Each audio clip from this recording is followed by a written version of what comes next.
About 3 years ago, I wondered, are there gases in every color? What I quickly found out was that there are lots of yellow, orange or brown gases, but practically nothing blue.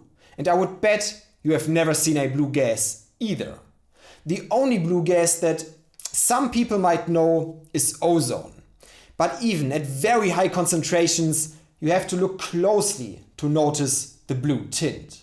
The reason almost nobody has ever seen a blue gas is that the blue ones are all very obscure compounds. You can't even find a picture of one online.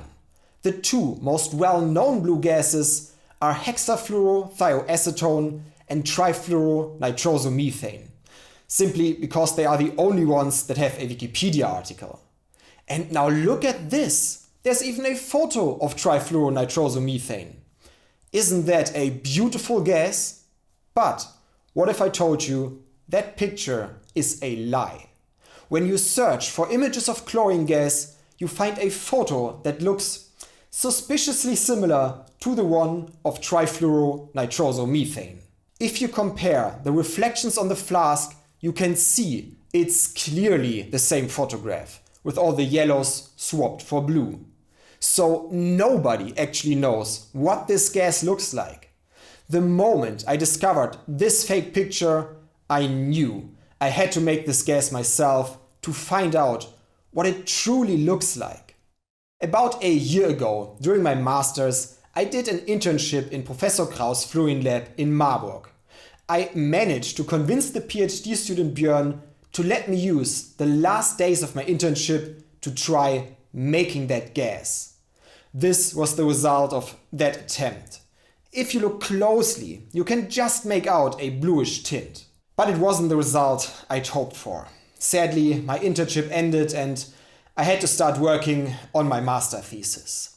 For a whole year, the idea of this project wouldn't let me go. So I asked Professor Kraus whether I could try again. A few days after I handed in my master thesis, I got to work. The plan was to make the blue gas within a week, purify it, analyze it, and above all, take a new photo to finally replace the fake one on Wikipedia. I didn't know whether the experiment would succeed this time, but if you don't try, you've already failed. So, let's get started. This is what the structure of the blue gas, trifluoronitrosomethane, looks like.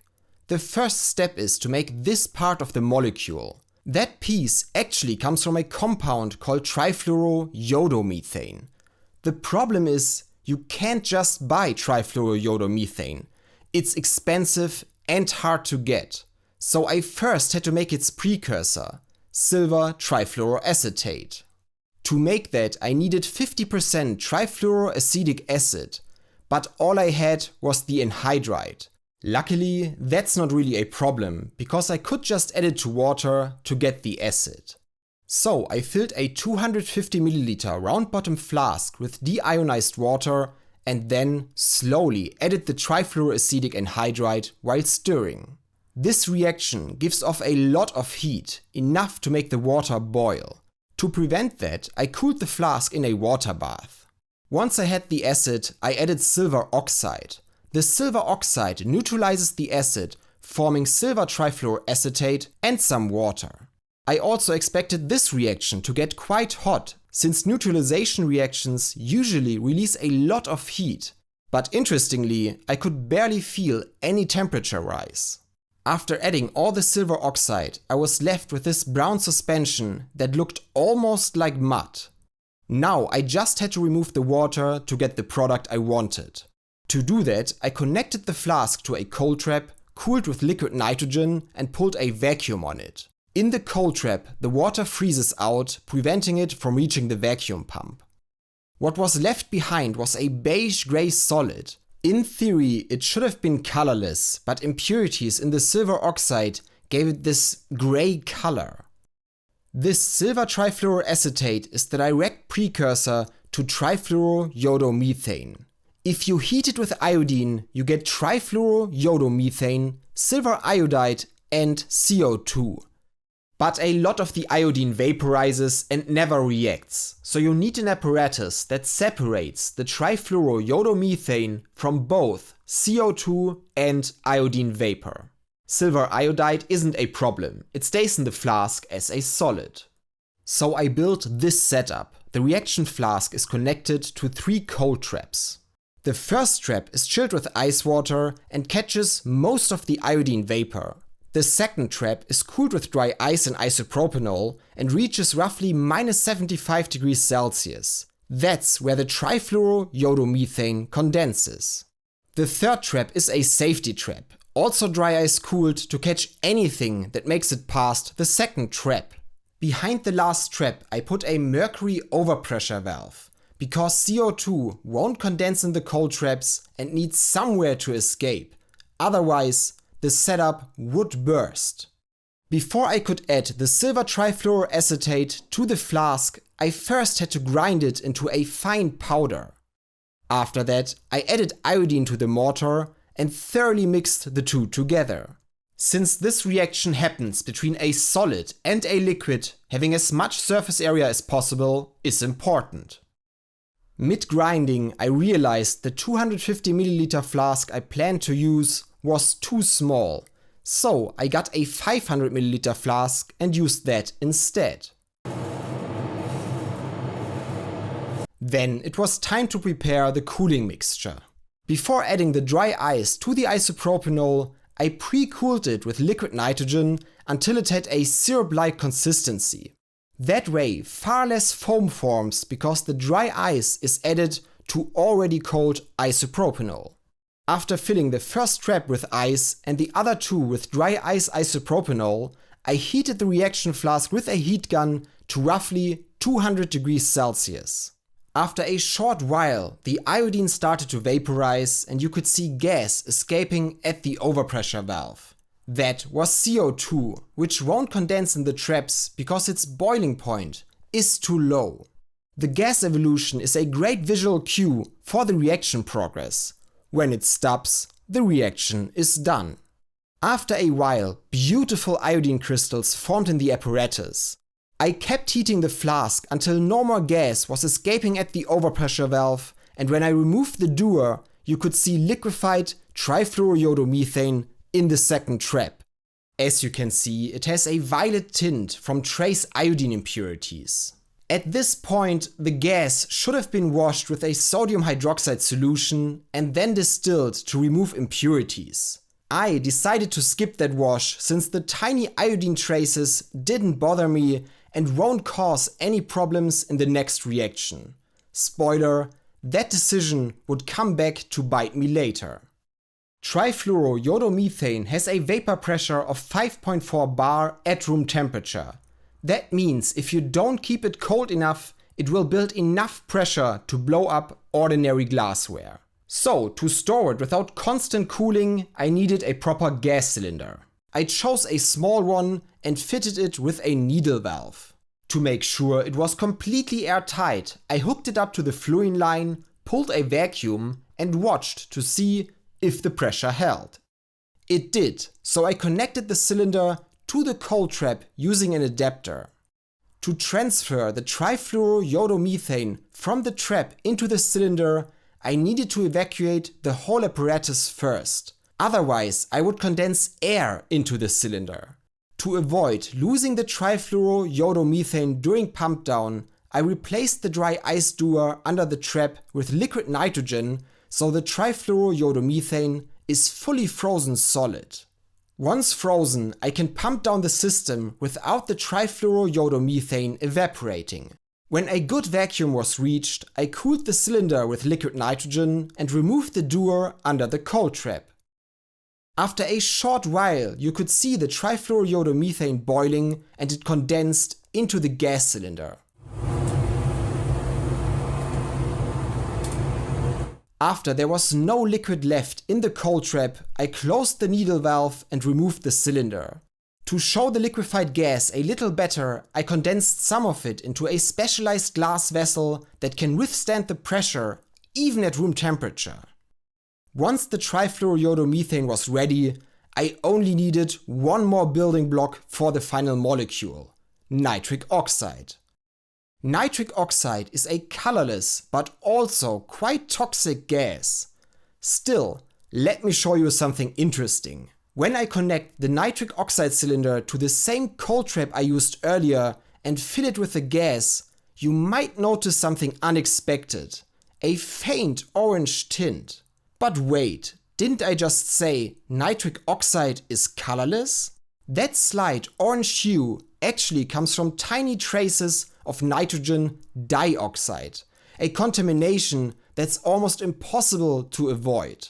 As soon as I open the trap, the gas reacts with the oxygen in the air and instantly turns into a deep orange cloud of NO2.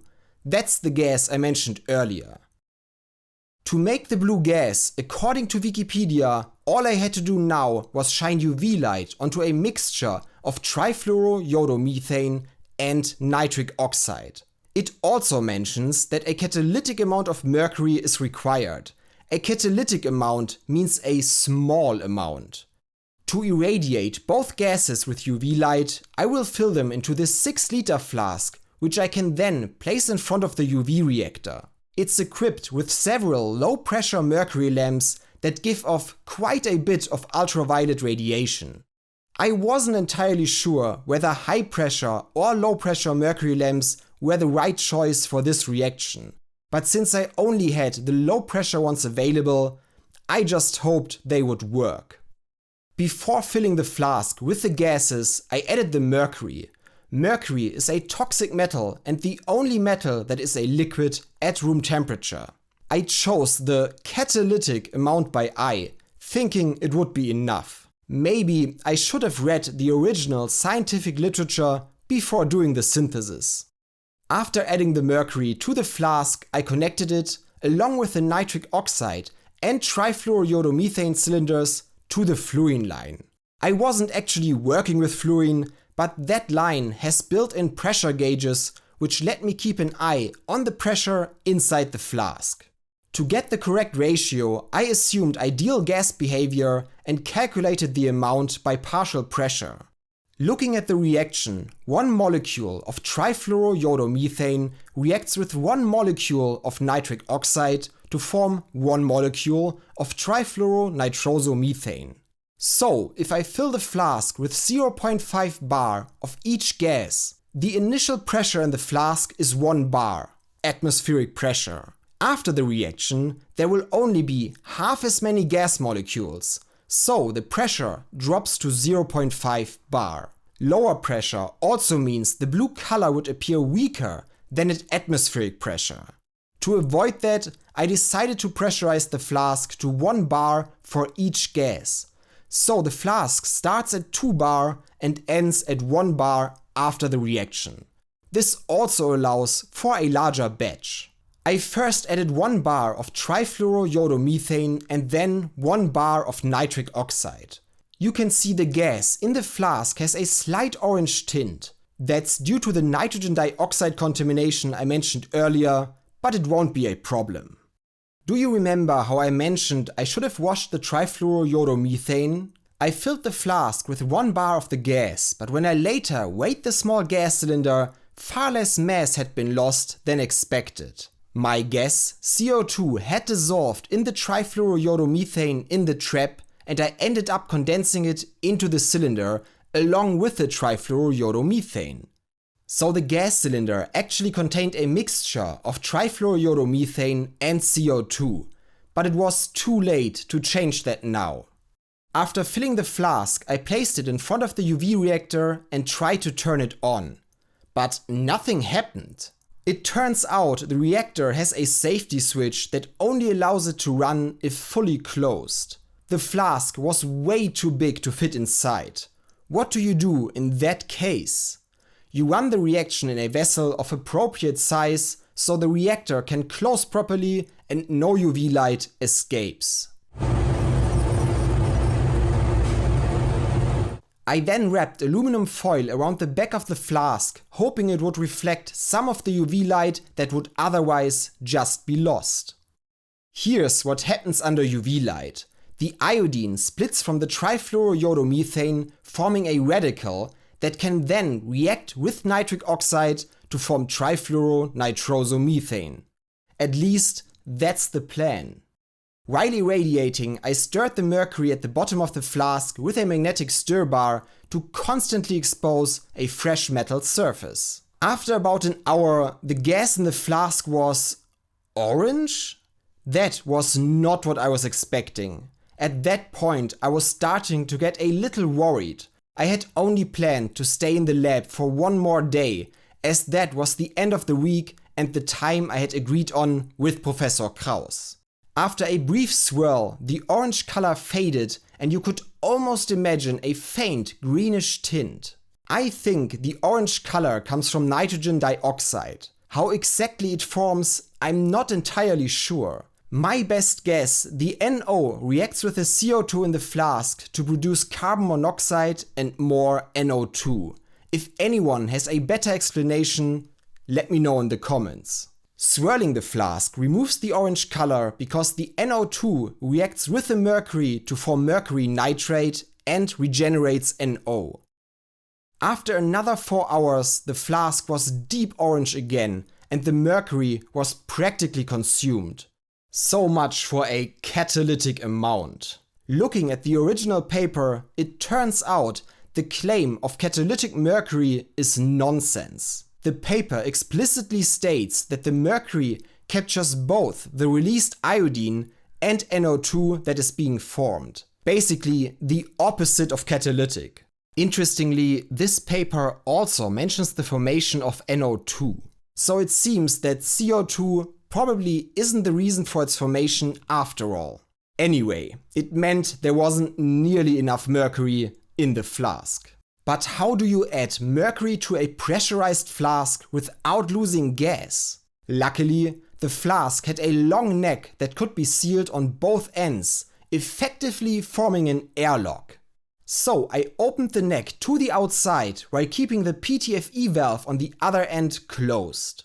That way I could fill it with mercury without letting any gas escape from the flask. I tried to fill it as much as possible to keep the empty space to a minimum. Then I hooked the neck up to the schlenk line, pulled a vacuum to get rid of any leftover air and flushed it with argon. I repeated that 3 times just to be safe and then quickly sealed the neck with a blind cap. Once it was closed off to the outside, I opened the PTFE valve and let the mercury flow into the flask. With fresh mercury added, I left the flask under UV light overnight. All I could do now was wait, hoping the gas would finally turn blue.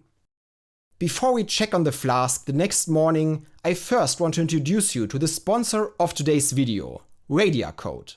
Radiacode is a portable radiation detector, but it's not just a simple Geiger counter. It's a scintillation detector. You can connect it to your phone or computer to record a full gamma spectrum. From that spectrum you can identify which radioactive isotopes you're dealing with, making it possible to recognize unknown samples.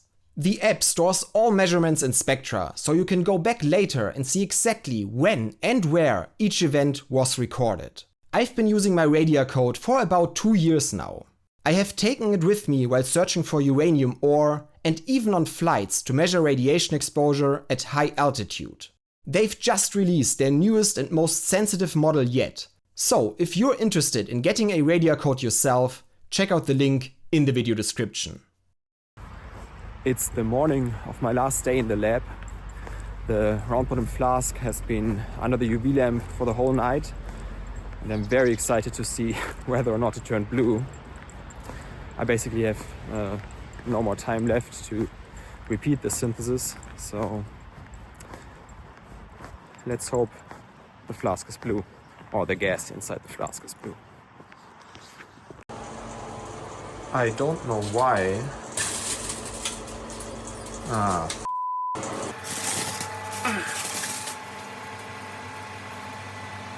Well, that's disappointing.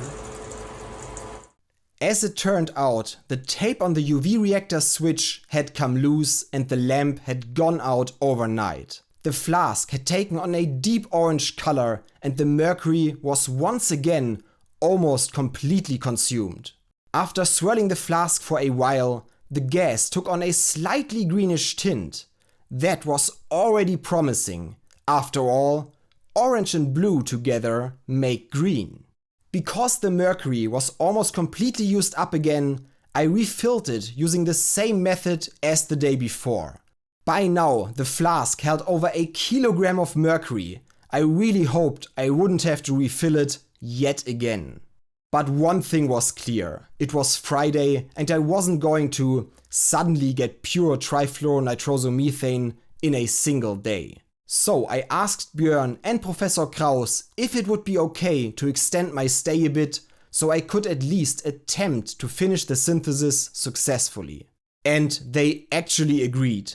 At that point, I want to give a huge thank you to Professor Kraus and Björn. It's by no means a given that they would let me follow a project for so long without gaining anything for themselves. A big thanks also goes to Daniel for letting me use his fume hood and to everyone in the beryllium lab for letting me borrow their beautiful glassware. Once it was clear that I had more time than originally planned, I decided to set up a second flask, this time only 2 liters. I still worried that the reaction in the first flask might not work properly because of the large amount of CO2. This time I added a generous amount of mercury right from the start, since this flask offered no way to refill it later. Both flasks were then irradiated over the weekend. When I came back 2 days later, this is what I saw.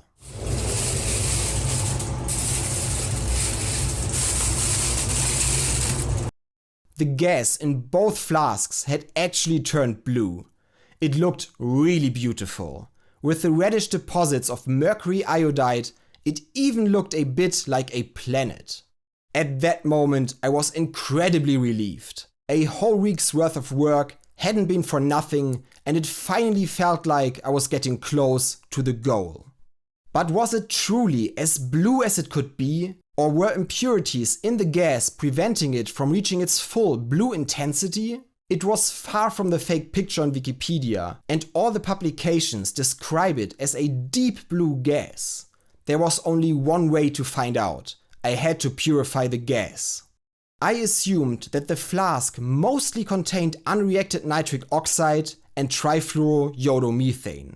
My plan was to separate them based on their boiling points. To make things easier, I decided to first oxidize all the remaining nitric oxide to nitrogen dioxide. That way I would end up with 3 gases that all have very different boiling points. Trifluoronitrosomethane minus 87 degrees Celsius, trifluoroiodomethane minus 23 degrees Celsius, and nitrogen dioxide 21 degrees Celsius.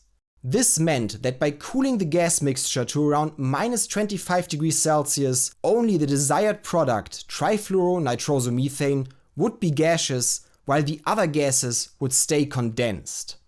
To oxidize the nitric oxide, my plan was to feed in oxygen from an oxyacetylene torch. To do that, I first cooled the flask in liquid nitrogen to create a slight vacuum. Then Björn helped me by letting oxygen flow into the neck of the flask while I briefly opened it. When I introduced the oxygen, there was hardly any color change, indicating that almost all of the nitric oxide had been consumed. Next, I connected the round bottom flask to a Schlenk tube into which I would condense all the gas. I cooled the tube with liquid nitrogen and opened the large flask. You could immediately see a blue solid forming. This was the precious blue gas I was after.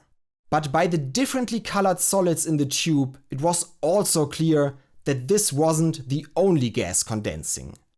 The plan was to first separate the gases by their boiling points and then wash the blue gas with a 4% sodium hydroxide solution. I poured this solution into a 2-liter flask and then connected it to the tube containing the frozen crude gas. Next, I gently warmed the Schlenk tube to minus 25 degrees Celsius by placing it into a bath of pre-cooled isopropanol. This way, only the blue gas should evaporate, while all other higher boiling point impurities would stay behind. And after a short while, you could see the flask starting to fill with the blue gas. In the Schlenk tube remained a yellowish liquid, presumably condensed trifluoroiodomethane. I discarded this portion completely and cleaned the Schlenk tube. So this single step already increased the gas purity significantly. To further clean it, I swirled the flask so that any impurities would dissolve in the sodium hydroxide solution. Before I could condense the blue gas back into the first, now clean Schlenk tube, I first had to freeze the water inside. Otherwise, I would have also condensed a significant amount of water into the smaller flask. Once all the water was frozen, I cooled the Schlenk tube with liquid nitrogen and opened the large flask. You could see that the condensing blue gas already looked much cleaner than before. After all the gas had been transferred back into the Schlenk tube, I kept cooling it with liquid nitrogen and applied a vacuum for an extended period to remove all low boiling gases like argon, oxygen and nitrogen. In the 2-liter flask, a faint blue shimmer remained. This was the perfect opportunity to test what the blue gas smells like. If you're doing a synthesis like that and aren't wondering what it smells like, there's something seriously wrong with you. Das hat schon sehr, ich finde das, man kann schon näher ran, es ja, fast nicht. Ich finde es auch sehr blass. Es ist so leicht chlorartig, finde ich. Ja, genau. Ja, okay. So ein bisschen, so, aber so ganz sanft. Das ist inzwischen anders, ja.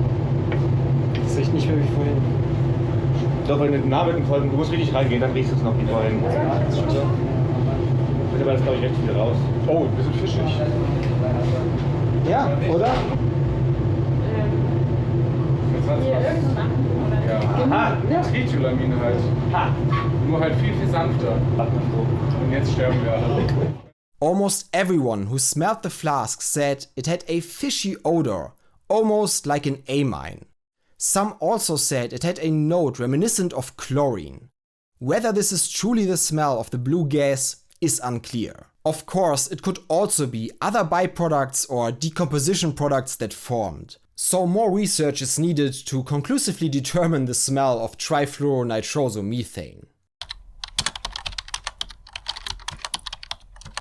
Apparently, times have changed and smelling or tasting a compound is no longer considered a proper way to determine its identity. This means that before we can finally see the gas in all its glory at atmospheric pressure, I still need to record an IR spectrum. To do that, I need this special tube to hold the gas. The tube has diamond windows at both ends, allowing the infrared radiation to pass through the gas. To fill the cell, I connected it to the Schlenk tube, pulled a vacuum, and then slowly let the Schlenk tube thaw so that the cell fills with the gas. Once that was done, I placed the cell in the IR spectrometer and started the measurement. The IR spectrum clearly identifies the gas as trifluoronitrosomethane, but there's one extra band I can't yet assign and which points to an impurity. I'm fairly certain that multiple distillations could get rid of it, but since I was sure the impurity wouldn't affect the color and with time running short again, I decided it wasn't worth the effort. To finally see the actual color of the gas at atmospheric pressure, I connected a 250 milliliter flask and let the frozen gas inside the Schlenk tube slowly thaw and flow into it. And here, for the first time, you can see the blue gas in all its glory. Even though it's still slightly impure, I'm fairly certain that the color wouldn't change significantly if the gas were distilled several more times to achieve complete purity. It's always described as a deep blue gas, which is, of course, a very subjective statement, but I would personally call it light blue. Let me know in the comments what color you would describe this gas as. The next logical question I asked myself was, what should I do with the gas? It would be such a shame to just throw away the result of 2 weeks of work. But it couldn't stay in the flask either. Even well-greased joints are never completely airtight in the long run. For that reason, I had the university glassblower modify 2 flasks so I could seal the gas inside. To do this, I connected the modified flask to the one containing the gas and evacuated the system. Then I cooled it with liquid nitrogen and opened both sides. The trifluoronitrosomethane immediately began to freeze in the receiving flask. While the gas was frozen, I used an oxygen propane torch to seal the neck. In hindsight, I probably should have thought of a better way to hold it. I had to choose between freezing my fingers in liquid nitrogen or burning them on the torch. In the end though, everything went smoothly and I had perhaps created the only sample of trifluoronitrosomethane in the world. When the flask warmed up, a small puddle of a higher boiling point gas appeared. That's the same impurity we had already seen in the IR spectrum. In the same way as before, I also purified the gas from the 2-liter flask and condensed it into a smaller 100 milliliter one. This time I used a clothespin to hold the flask while sealing it. By the way, when Nile Red visited about a year ago, we talked about how he had planned to make the blue gas as well. But due to other projects, he never got around to do it. When I told him I had finally succeeded, he said he had no problem with me publishing my video. I hope he still makes the gas because I'm really curious to see how he would approach the synthesis, at what scale, and what his final result would look like. In the end, I had 2 flasks filled with trifluoronitrosomethane. There's probably a slight overpressure inside, which makes the blue color appear even more intense than it actually is. A very nice effect is to condense the gas inside the flask with liquid nitrogen and then let it slowly warm up so you can watch the flask gradually take on a blue color as the trifluoronitrosomethane evaporates. At this point, I want to thank all my subscribers and especially my channel members and Patreons. If you enjoy my videos and want to support me, I would be really grateful if you became a channel member or Patreon. You will find the link in the video description. Oh, and while I was editing this video, I noticed that someone had already reported the fake photo on Wikipedia and it has apparently been removed. So all that remains now is to upload a real photo of the gas. I really hope you enjoyed today's video. Other than that, thank you a lot for watching.